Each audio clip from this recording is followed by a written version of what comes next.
Hey everybody, it's Rob from Flailthroughs, and this is Gundam Breaker 3. Welcome to Exia Week, or the second installment thereof, since I did a quick bounty mode match for Monday.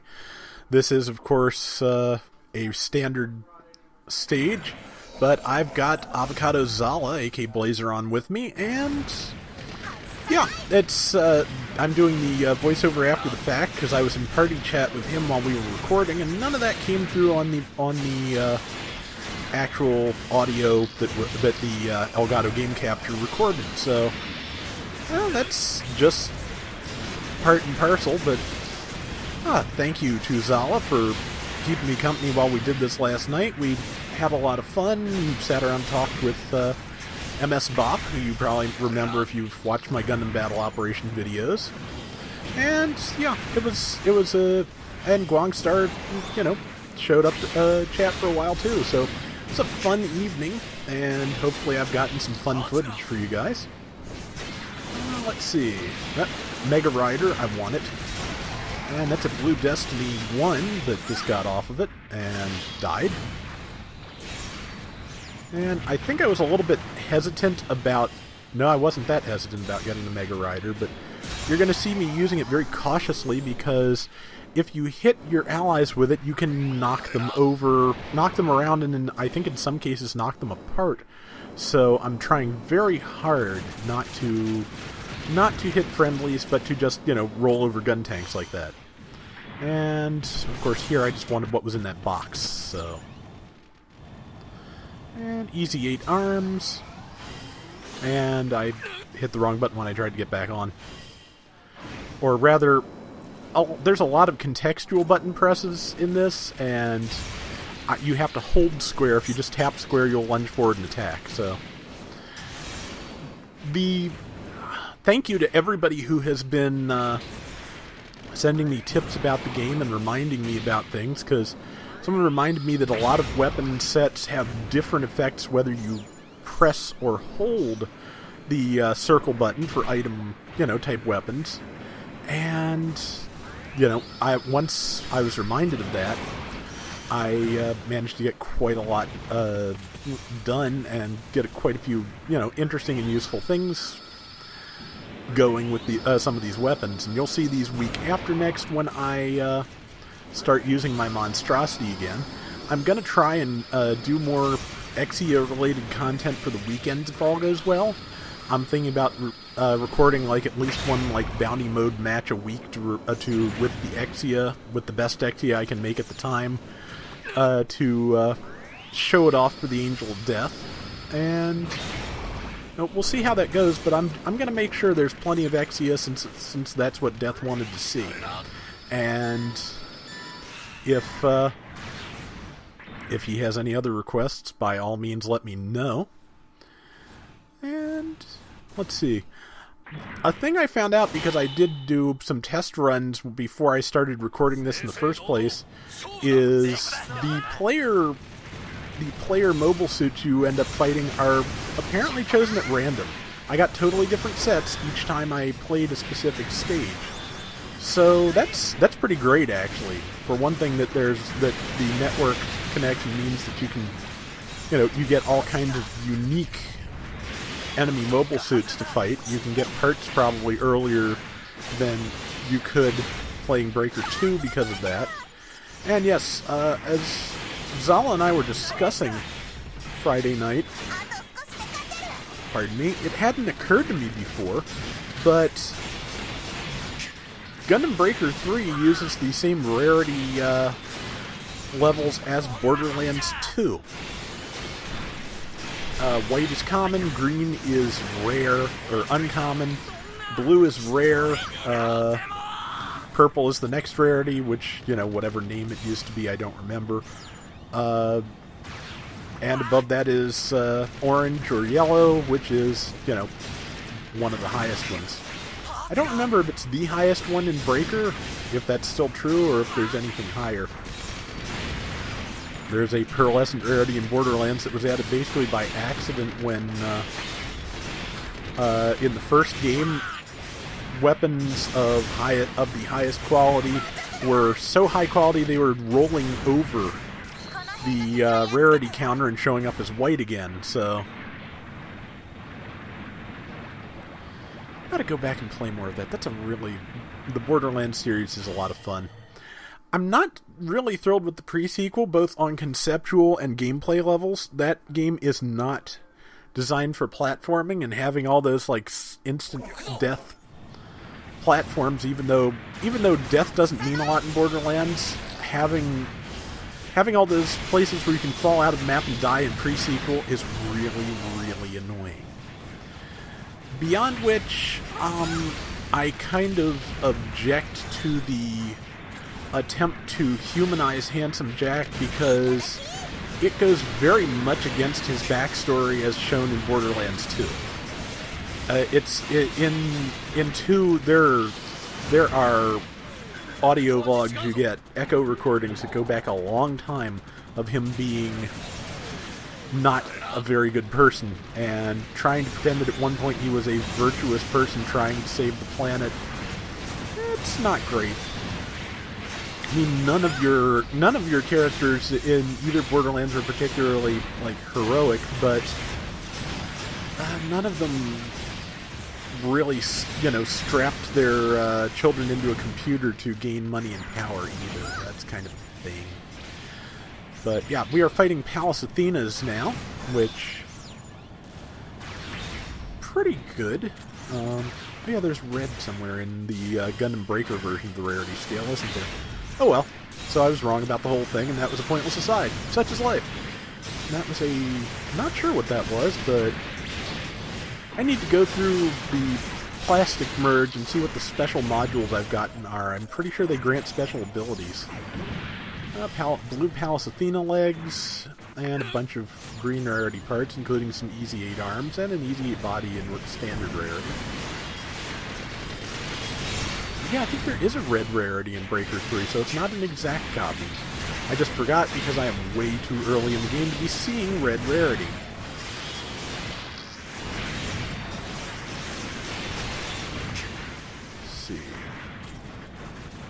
But we're doing fairly well. I'm using my field repair skill to pretty good effect generally in the rounds we recorded. So my current EX moves are Slash Tempest, which is, I think, the upgraded version of the first EX action. And then I think it's just Mirage Shot for the other one, for the beam rifle. And they both work pretty well. I'm trying to master Trans Am, and I have not gotten there yet, so I just need, like, 4 or 5 more levels and get the Exia rolling there. Because once I've mastered the Trans Am skill, I can use it on anything, which would be actually very useful. I do like the movement speed increase. I want to try some of the other special modes too. Exam, Hades. I assume new type destroyers in here as well. And large Goof Customs. And I thought that might be a runner, so I ran off for it, but no, just a standard, just a health thingy. And you'll see Zala stopping there by the box I already opened, because the boxes are separate instances for every player. So even if it looks open on your screen, if the other player hasn't opened it, they will have a chance to open it on their own, so everybody gets loot. It also means nobody gets matching loot, which, I wish they did, because then I'd be able to ask some more questions of Zala, but that's another thing I forgot to mention. He is playing on the Singapore release, the English-Asian release. And I am playing, of course, the Japanese release, so they are cross-compatible in terms of multiplayer. So it doesn't matter what version of Gundam Breaker 3 your friends have, you should be able to play with them, which is great. Then Curios parts, then more Exia parts. I think it did end up upgrading my arms at some point. I have cut the item management out of this, because I know a couple of people like it, and I'm glad, and probably when I'm doing these, on my own with full narration again, I might pick them up, but I think in terms of most things are kind of dull, so... My personal choice, and, you know, like I said, since I've gotten some people who said they like it the other way, I'll try and do a little bit of both. Sometimes item management, sometimes not. And I got knocked away pretty hard, but I think Trans Am's about to charge. Yep, it has. I think I probably hold back on it, though, because we're about to leave this screen. Yep, and there's no point in starting it if we're about to move to another screen. So, yep, I think Zala healed us, so... I think he, most of the time he was doing this, he was also using the Burst Resurrect action in case we got wiped out, but I'm holding up pretty well. The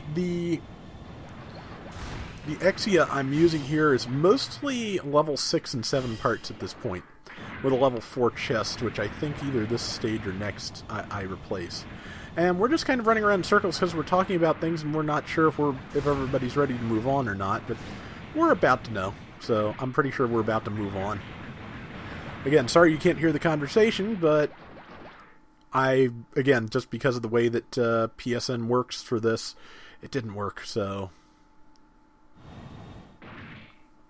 Even if I had played it through the controller, which I believe is a possibility, if I was not... it would have sounded horrible through the microphone, so... yeah, no need for that. And we're off. Yeah, so, yeah, there will be a few spots of dithering while we coordinate the multiplayer aspect, so apologies for that. And... gun tank, a couple of ground types with weapon containers, and Easy 8 by default gets the parachute backpack, which... That's one of the things we were sitting around talking about. Zala did not know, and I had not known until I saw him use it on his Easy 8, that the Easy 8's parachute pack actually lets you deploy a parachute and fall slower. I have no idea what the point of that would be. None at all, but I'm sure there's an application where it could be useful. I asked if there were stages like the ones in Breaker 2 where you wound up crossing like canyons on a base jabber, because if your base jabber got knocked out from under you, that could be, you know, that could possibly be a save or closer to one. But he said there aren't a lot of the stages like that in this game, so maybe it was an idea when those stages were around. Maybe you can do that in Breaker 2 and we've both forgotten or never knew, but oh well. And that's kind of a nifty looking thing. Looks like a unicorn chest, Zeta legs. Also, it's enormous. And an Ale Striker, I think? No, not an Ale Striker. It might be the perfect Striker, but either way, it's time for burst mode. I swear burst mode used to extend the range of your melee weapon, but doesn't seem, if it still does, it's not by as much. Yes, I'm in burst mode and Trans Am, so hopefully doing decent damage. Got it with my 3-slash and knocked it down. Smashed its super armor, so now it's really taking hits. And of course it did its usual, I'm a boss that's lost a certain amount of my hit points, I'm going to knock you away thing. Mostly because it's kind of fast, I'm just trying to keep my distance and take pot shots at it, but I will go in if I have to. Ow. And sometimes pay for it. That really wasn't too bad of a hit, as you can see. Even that wasn't really that bad, so... I don't think I'm terribly over-leveled for this, because I don't have any parts higher level than you can get on, like, the stage previous, I don't believe. But... oh well. There, knocked it over twice, knocked parts off. Akatsuki arms? Yeah, I did knock off one of its arms, so... okay, Akatsuki arms, so it looks like some stripe of Zeta feet. I'm not sure if the Zeta Plus is in this game or not, I hope so. But, and yeah, Unicorn Torso, and I want to say like Perfect Strike Gundam Backpack. Either way, here's a bunch of bits, we've scraped them off, and mission is complete. So we will take a look at the parts we got, because that's part of the fun. And I managed to come in first point-wise, but by a very narrow margin. And yes, as you can see, because I've been doing bounty mode, I have gotten a lot of credits, so that's not a problem anymore. 2 rare Hyakushiki sabers. Genius. Either way, I'm keeping those because you can meld them together and keep all the special abilities. And if I'm going to keep one of the ones higher level than the rare ones because that can be their ultimate level when I'm done with everything. Keeping the level 7 melee hand because it might be better than the one I've got. I think the level 3 Zeta beam rifle, it's hard to say. Rare Gundam ground type Gym 2 and Gundam Curios heads. The Curios head is a good level. Level 4 Gym Command head, pretty sure that's new. Dumping all but the highest level Pallas Athena head because it doesn't pay to have that many sitting around. And level 7 Exia head I think is higher level than what I've got. Easy 8 torso, Gym Command torso, just a cannon torso. Stark J-Gun and a level 6 Gundam Exia torso, and that's an upgrade. Gundam Ground Arms, Easy 8, Zeta, and Mark II arms. I think the bonus on the ground type arms was melee damage per second. Let's see. Goof Custom Arms, again, keeping the highest level one of any given part just because all that melding and all those parts. It turns out, Zala was telling me you have space for 900 of each part. That's still, oh man, just managing parts in this. I kind of did prefer to a certain extent how Breaker 2 handled parts just because it made inventory management less ridiculous. But the rarity system they've put in this with special abilities on each part I think really does forgive it. Because that is so much fun to play with. See, Mark II AU legs, S Gundam legs, level 6 Exia legs, which might be better, so I'm hanging on to them.